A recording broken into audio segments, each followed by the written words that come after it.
Hi, my name is Dr. Frank Pasciutti.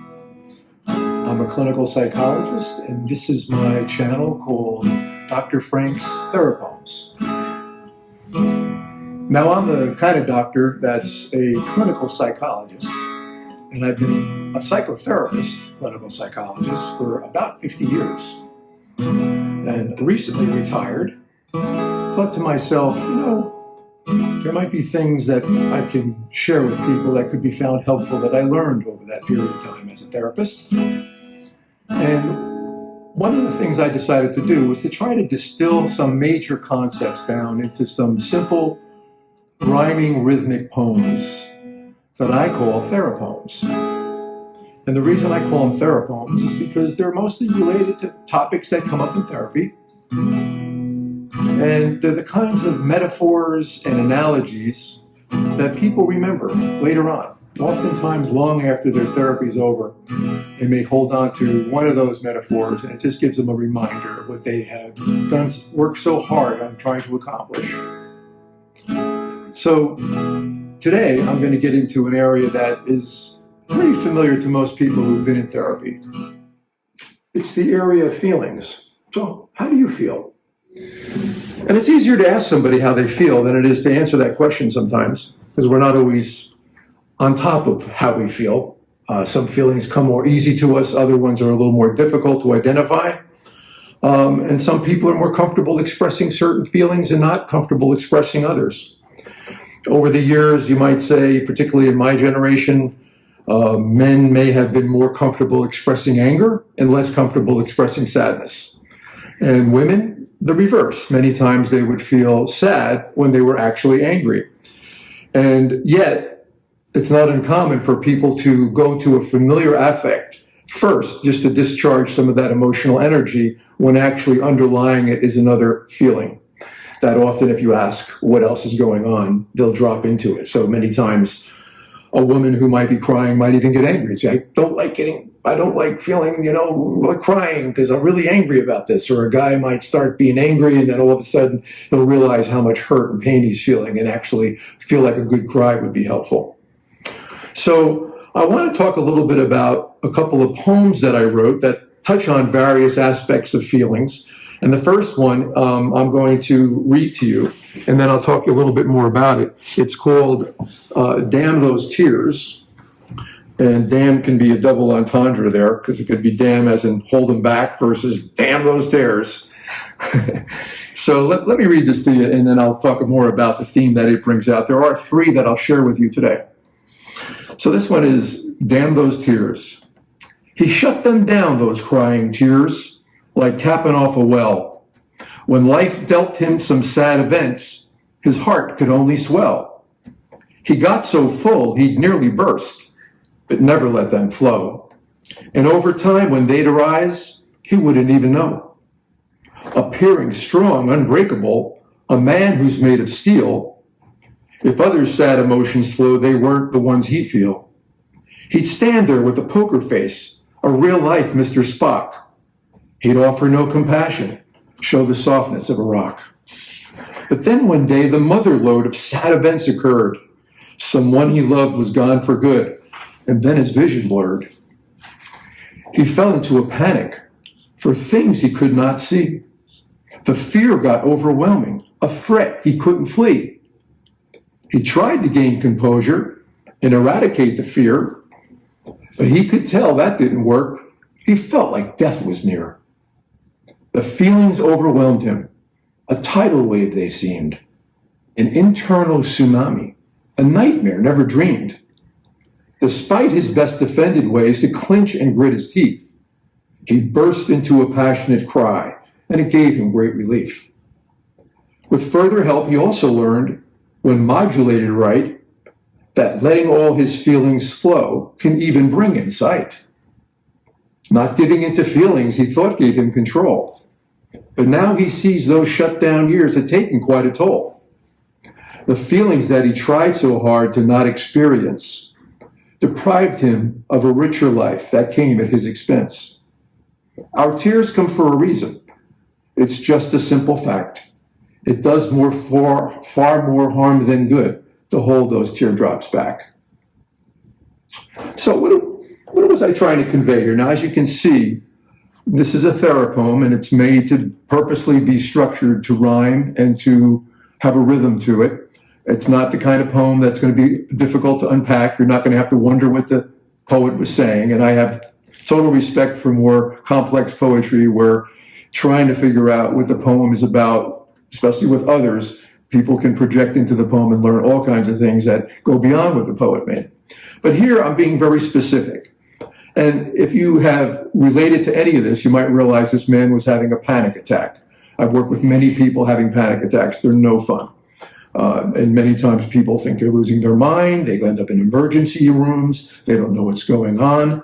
But often a panic attack for many people is feeling threatened by your feelings from the inside out. So talking a little bit about feelings, you know, if you have a lot of feelings that you're not experiencing, they can lead to depression.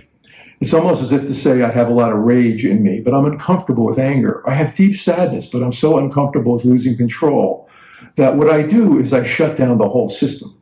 And that is what results in depression. And there's kinds of depressions, of course, that are biochemical, and we need to take drugs. You can do all the therapy you want, but if it's something that's not working with the chemistry of your brain, that's a kind of depression that you want to get the right diagnosis and be using the right medication to help. And therapy can also support that. But the other kind of depression is the kind that comes from maybe feelings you're not even aware you have. You might have had an incident that occurred, or numbers of incidents that occurred, where you did not fully finish with the feelings that were associated with those. So what I want to talk to you about a little bit is what do you do with those feelings?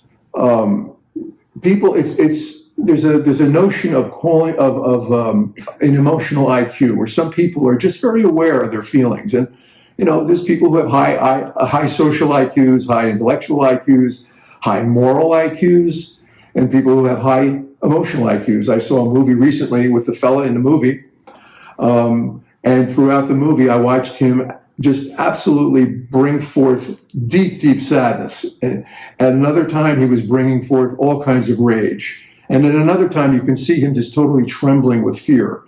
And another time, he was in ecstatic joy. And I think of many actors who are very good, who have a wide range of emotional ability, that they can produce those. I stand in awe of the ability to do that. So I want to talk a little bit more about another poem that I have. And this one is more specific to the expression of anger. And so this can be scary, but there's a message in this poem that I'd like to share with you. This is called, and you can see the image here, a watched pot. Okay? So your anger is like a lidded pot of water on a fire. When you're annoyed and get upset, its pressure becomes dire. You steam, then feelings overflow in waves you can't contain. Then, lacking rationality, you start to feel insane. Your unchecked anger turns to rage for all to view, displayed for all to view. And afterwards, with shame, you feel how wrong it was to do. So rather than return the lid to fasten down, don't you agree it's time to learn another way around? Let's try to build a lid that slides and moves aside more free, that goes from shut to semi-sealed and opens by degree. As pressure builds, it then could vent in increments more tame. And then with your anger of less concern, we can address the flame. So the points here, as you can see, guy blowing his lid, it's kind of cliche. But the truth of it is, a lot of times, people will lose control. And in emotional expression, particularly anger, one of the things you want to teach people is how to use containment. A lot of times people will feel anger in itself is bad, and I don't believe that. I believe, like I said in the previous episode, anger is like nuclear power. You can light cities or you can blow them up. It's energy. If you can harness it and contain it and turn it into modulated assertion, people get the point. I mean, many times you may recall a situation where you were you were angry about something and you sort of said it very easily, and the person didn't get it and finally said, I'm really angry. Oh, I didn't realize you were angry. It's like, why do I need to intensify that? You don't have to lose control. And when you get so agitated, you can say things you may regret and have trouble taking back. So we're all about a modulation here. But in the poem, what I'm saying is, if you can manage the anger, it's okay to say, I'm really angry about this, and feel that. You can discuss it. But what is making you angry? Or what is it that makes you feel what you feel? What is it that makes you have the feelings you're not experiencing that cause the panic attack? That's the work. Because sometimes you're not aware, and certainly the therapist isn't a mind reader, but we can explore that together and say, so what was it about that incident that made you so angry? And maybe that wasn't the only feeling you had. And here's where many times what we don't know about ourselves can hurt us. People say, well, time heals all wounds. Well, it doesn't really. Time can help you compartmentalize them out of your awareness. And Sigmund Freud made a living on the idea that people repress feelings. They forget, they move feelings out of their awareness, and they forget they forgot. And yet, it still takes a certain amount of personal energy to keep those feelings out of awareness. But then something comes along and activates them.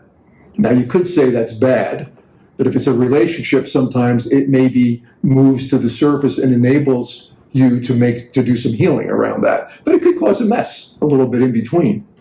So when you talk about what's the fire that underlies the rage, you may find there's a lot of grief. You may find there's frustration, there's fear. I remember when my children were young, I felt very protective. And if somebody were doing something that looked like they were threatening them, not in an overt way, but maybe being careless around them and maybe raising the possibility that something physical might injure my child, I'd get angry, even though I'm feeling fear. I'm feeling fear. I love this kid. They're like little chalices running around with my heart, and if they drop it, it's going to break in pieces. That's kind of hard. You feel very defended. So it's important to ask yourself, is this the only feeling I have about this? And that's one of the things. Because, when you talk about feelings, what are they? You've got sadness, anger, fear, joy, bliss, happiness. A lot of people say, I feel depressed. But as I mentioned earlier, depression can be a symptom of unexperienced feelings, where you're shut down. You look like a zombie, or you live in life in a very, stilled way. Also, sometimes people say, I feel anxious. And it's true, anxiety is an experience. But it may be anxiety is because you're feeling the rumbling of a feeling you're not even aware that you have, that can feel threatening from the inside out.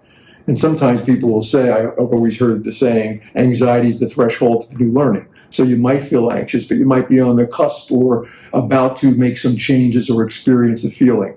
So there are lots of ways you would feel that. So it takes time. I mean, when somebody comes in and I'm trying to be sensitive to what they're presenting, it's in stages. Like if I have a hunch somebody is carrying a lot of feelings, particularly maybe anger. I have had numbers when I've worked with couples and adults. I've had numbers of couples come in and announce, basically their marriage is in trouble. It seems empty. There's no sex. But they'll say, but we never get angry at each other. And we always promise we're not going to go to bed angry. And I'll think, well, I've been married for 45 years and I can't think of times. I can think of a number of times where I went to bed and I was feeling upset, or my wife was feeling upset. I mean, it's natural. It would be nice if it would all go away at the end of the day, but sometimes it sticks around for a long time. But if you were raised to believe that certain feelings weren't right, as I mentioned earlier, beliefs, gender beliefs about men shouldn't cry or women shouldn't get angry, whatever that may be, which I think is changing, by the way, over time. It's more about saying, I feel what I feel. I have a responsibility to express it appropriately. If I'm angry, I don't blow people's doors off. If I have to cry, maybe I want to get a little privacy. And, it's not that there's anything wrong with crying in public, but you might want to have a little privacy. Or if I'm fearful, sometimes just talking to somebody about it can help diminish it. And maybe it's all about how I perceive things. And that's a big piece of this. How you perceive things can definitely affect how you feel. Like, there might be a situation where you're like, walking down the street with a friend and you'll witness something that happens that is very upsetting and for everybody to see, but this other person is extremely upset. And that is probably, the difference may be partly what else had acted in that person. So they may find themselves just, carrying that around and just not knowing why it bothers them so much. Or the other person may say, yes, that was really sad to witness, or that really made me angry, but I experienced it, I recognize it, and I could let it go. And I don't let myself get what I call emotionally constipated, where you just stockpile feelings and then, you're just not feeling well. You don't know why you're in a bad mood. So I have another poem, and this one is the last one I'll share with you today. It's a short one, but it kind of represents kind of a goal that I think a lot of us would want to aspire towards. It's about being able to recognize when you have a feeling, have it register with you, and be able to label it and even maybe express it in the moment. And this one is called Feeling on Your Feet. It's something I shared with people years ago, and they got a kick out of it because I would say to them, a lot of people like to think on their feet. Or you may stand and say, boy, that person's really quick. They think on their feet really well. Well, what about when you have a conversation with somebody, and afterwards, many of you may have had this experience where you had a conversation with somebody, and after the conversation's over, you realize, that person really made me angry. Or, oh, that was so sad. I wish I would have acknowledged how sad that was. Or, that person, what he or she was talking to me about, it makes me, I feel so scared to think about that. I wish I would have been aware of that at the time. So as you get better with understanding your feelings and being comfortable with all your feelings, you may actually be very mindful of them in the moment. So if I'm having a conversation with somebody and in the moment they're making me angry, I might say, hearing that makes me angry while we're still conversing. So I don't have to look back and say, geez, I wish I would have told them how I felt about that. So here's the poem that, it's brief, but you might want to keep it in mind. It's called Feeling on My Feet. You ask me how I'm feeling now. I think as I delay. I'm just plain stumped and don't know how I feel or what to say. You claim that knowing feelings can guide me when I need a compass, which can point out paths where thinking might not lead. You say with work I could get clear, and someday in a beat, when asked my feelings, quick share what I feel on my feet. So the idea here again is being mindfully aware of your feelings in the moment. It helps. If somebody's asking you to do something, for example, a lot of times people will reflexively say yes because they don't want to disappoint them. And then they think later, oh man, this person's always asking me to do something. How could I have gotten out of that? Why? I wish I were aware I gave it 24 hours or something. And so you think, I might have said, that's something, it makes me angry that you're asking me to do that because we've talked about you doing that for yourself from here on out. Now it's a mild confrontation, but it's assertive. By the way, assertion doesn't need to be aggressive. A lot of people think, you don't have to be like gruff. And I know gruff. I grew up in gruff neighborhoods when I was a kid. And tact and understanding were the mottos or the things we had to abide by as therapists. But anyway, if you can be more mindfully aware in the moment of how you feel, and the flip side of this is interesting because we often say people who are aware of how they feel can imagine how somebody else might feel in the situation that they're in. And being more aware and open of your own feelings helps you be more empathic to other people. Because it does take a sort of a process of saying, oh, if so-and-so said their close friend died, not only am I aware of how sad that is, but I can label it and say, oh, I'm so sorry to hear that. That's very sad. And they feel you're empathizing with them. But if you're totally out of touch, or you don't know what to do with that, or you're not going near that, because you're uncomfortable with sadness, you'll be surprised how you stay away from that. And for example, as a therapist over the years, it's been important for me to learn how to get comfortable with feelings that maybe earlier in my life, even as I was training to become a therapist, realizing that's not a comfortable feeling for me. And, if it was grief, let's say, or if it was deep sadness somebody felt, if I stay away from that in myself, they're going to pick up on that. And they may be very subtle, but they may feel like, they may get a sense of, I might even say something in the session that gets more intellectual and moves them away from that and starts helping them understand or give them an interpretation rather than say, I'm sorry you feel so sad. Okay, well, summing up, what have we looked at? We've talked about being aware of how we feel, being able to register the feelings, and being able to express them appropriately. And also, it would be nice if we can be aware and mindful of them in the moment, feeling on our feet. Because, it's feelings that anchor a lot of the problems we have and underlie what gives them expression. It's hard to surrender to those feelings. Some are easier than others. But, sharing them with those you trust can increase intimacy in your life. And being able to identify your own feelings and get comfortable with your own feelings enables you to sit with them with others. And that conveys to people a sense of empathy. So there's lots of benefits to learning to be aware of your feelings, share them with others, and being aware of the feelings of others. So thanks for tuning in, and come back next time. Oh, one last thing before I go. This is a community space, and I welcome any thoughts you might have, comments or suggestions about future episodes. You'll see my email posted at the end of the credits. And I'm hoping that some of the poems and the information may have struck a chord with you. Speaking of chords,